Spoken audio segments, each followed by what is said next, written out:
আমরা চট্টগ্রাম বন্দরটা হলো বাংলাদেশের অর্থনীতির হৃৎপিণ্ড। এই হৃৎপিণ্ড যদি দুর্বল হয়, তুমি ডাক্তার বৈদ্য সবকিছু আনো, মেরামত হবে, কিন্তু চলে না। ছোট্ট একটা হৃৎপিণ্ড, তার মধ্যে হলো রোগাক্রান্ত।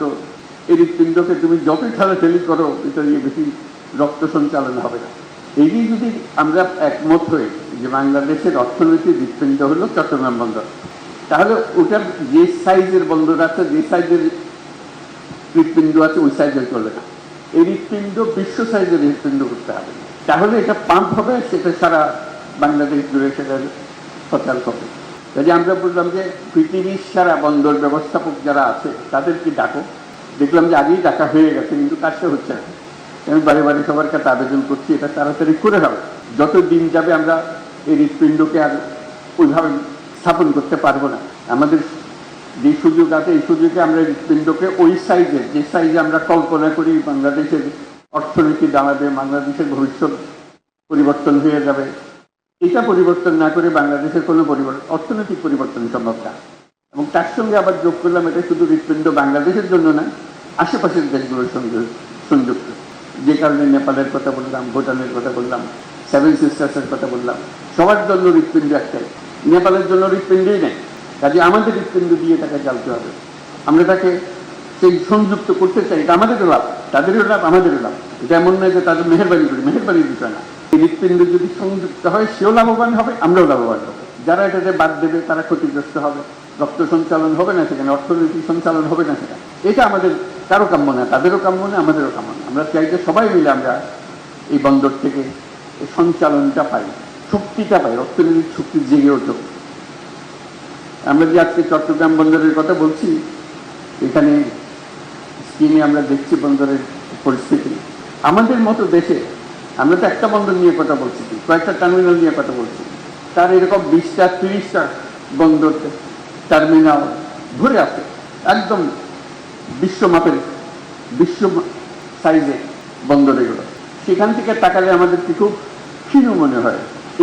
এই হৃৎপিণ্ড দিয়ে তো রোগী বেশি দিন টিকবে না, সেখানে যাবে না। কাজে এটাকে শক্তিশালী করতে হবে, এমন শক্তিশালী করতে ক্রমাগতভাবে এটা শক্তিশালী করতে হবে। একবার শক্তিশালী করে দিয়ে ওখানে চিটান দিয়ে হবে না। যারা এখানে বন্দর কর্তৃপক্ষ, চেয়ারম্যান, তারা সবাই মিলে একটা বড় টিম, যেটা এই পরিবর্তনকে সম্ভব করবে। এই হৃৎপিণ্ডের চিকিৎসার দরকার, কারণ বিদেশি ডাক্তার আনতে হবে, তো উপায় নাই আমাদেরকে সবচেয়ে সেরা চিকিৎসক এটার পেছনে দিতে হবে, যাতে এই হৃৎপিণ্ড বিরাট আকারে আমাদের বানিয়ে দিতে পারে, কোনো সমস্যা যেন আমাদের না হয়। এই হৃৎপিণ্ড ক্রমাগত মজবুত হবে, ক্রমাগত শক্তিশালী হবে, ক্রমাগত বৃহত্তর হবে। কাজে আমাদেরকে বড় ডাক্তারকে দিয়ে কাজ করতে হবে, এটা আমাদের লাভ। একটা লাভ হলো এর পেছনে আমাদের কোনো টাকা পয়সা খরচ হচ্ছে না। এটা মজার জিনিস তাদের সঙ্গে, বিল্ড, অপারেট এন্ড ট্রান্সফার। তোমরা বানাও, তোমরা কাজ করো, রোজগার করো, এই মেয়াদের মধ্যে আমাদেরকে দিয়ে দিতে হবে, আমরা এক পয়সা খরচ করবো না। কাজে পয়সা বেঁচে গেল, কাজটা হয়ে গেল। তারা যখন কাজে নামবে, তারা দুনিয়াতে শত শত পোর্ট পরিচালনা করে, ওরা হলো দুনিয়ার সেরা। যাদের কথা আমরা বলছি, যাদের সঙ্গে আমরা কাজ করছি, তারা হলো দুনিয়ার সেরা। যেগুলো বন্দরে যান তাদের মাথা দেখবেন, এই যে এখানে বসে আশেপাশে। কাজে তারা যখন একটা বন্দরের দায়িত্ব নেয়, তারা আমাদের মতো করে বানাবে না। তারা যে পর্যায়ে বন্দর চালায় দুনিয়াতে, কারণ এটা তাদের বন্দর। লিজ যখন দিয়েছি, তারা যখন বানাচ্ছে, এটা তাদের বন্দর, তাদেরকে রোজগার করে টাকাটা উঠাতে হবে। তারা আগে যত টার্মিনাল বানিয়েছে, বন্দর বানিয়েছে, যেখানে যেখানে বানিয়েছে, তাদের অভিজ্ঞতা রয়েছে। তাদের সে সর্বশেষ প্রযুক্তি, সর্বশেষ অভিজ্ঞতা এখানে আনবে। যখন শুরু করেছিল তখনকার অভিজ্ঞতা না, যখন এখন যেটা করছে যে এই বন্দরে আমরা এমন করবো যাতে টাকাটা তাড়াতাড়ি তুলতে পারি, আরো বেশি টাকা উঠাতে পারি, এটা আমাদের লাভ। তোমরা যন্ত্রটা বানিয়ে দিয়ে গেলে, আমরা এটা চালাবো এখান থেকে, তোমাদের মেয়াদ যখন শেষ হয়ে যাবে, যখন সবাই হা হা করে আমাদের সব চাকরি চলে গেল। তা বললাম যে ওরা যে আসছে, ওরা কি তাদের দেশ থেকে লোকজন নিয়ে আসবে, শ্রমিক নিয়ে আসবে যে চালানোর জন্য? ওরা তো তোমাদের এখান থেকে লোক নিয়ে যায় তাদেরগুলো চালানোর জন্য। কাজে এই কারখানা, এই বন্দর চালাতে হলে আমাদের লোকে তো চালাবে, এটার থেকে গত্যন্তর নেই। কারণ আমাদের লোকে শিখিয়ে দিলে খুব সহজে সে শিখেবে না, তার লাভ, খরচ কম। চিন্তা করো, এক ইউরোপ থেকে শ্রমিক এনে যদি আমাদের বন্দর চালাতে হয়, ওই ব্যবসা লাভ উঠবে।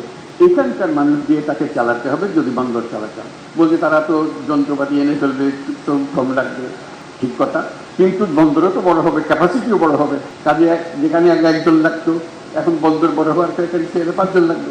আমি বলি যে যদি 5 বছর লাগে, আজকে কন্ট্রাক্ট দিয়ে দিলাম, সই করে দিলাম, 5 বছর লাগলো এটাকে বন্দর হিসেবে পরিচালনা করতে, ধরলাম 30 সাল, 30, 31, 5 বছর।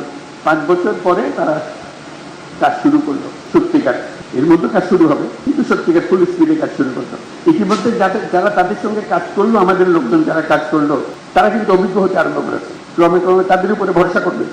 এর পরবর্তী 5 বছরে আমি একেবারে গ্যারান্টি দিয়ে বলতে পারি, যদি 31 সালে তারা কর্মক্ষম হয়ে যায়, চালু হয়ে যায় সবকিছু, আর 5 বছর 36 সালের মধ্যে পৃথিবীর যত দেশে যত বন্দর তারা চালায়, এই সমস্ত টপ কোম্পানিগুলো, তাদের বহু জায়গাতে বাংলাদেশিরাই পরিচালনা করবে। এখান থেকে এক্সপার্ট হয়ে গেছে, ওরা যেহেতু তোমরা চলে গেছে সস্তা, তাড়াতাড়ি শিখে, বেশি হামলা উদ্যোগ করে না, এবং তাদের বুঝে নেওয়ার ক্ষমতা সাংঘাতিক। দেখবে যে বন্দরে পা দাও, পরিচালনা কি হচ্ছে, ও তো বাংলাদেশি ডিরেক্টর, আমাদের ও বাংলাদেশি, সেখান থেকে গিয়েছে, কোথা থেকে এসছে, ও চট্টগ্রাম বন্দর থেকে এসছে। চাকরি কমবে না চাকরি বাড়বে আমরা বুঝতে চাই না।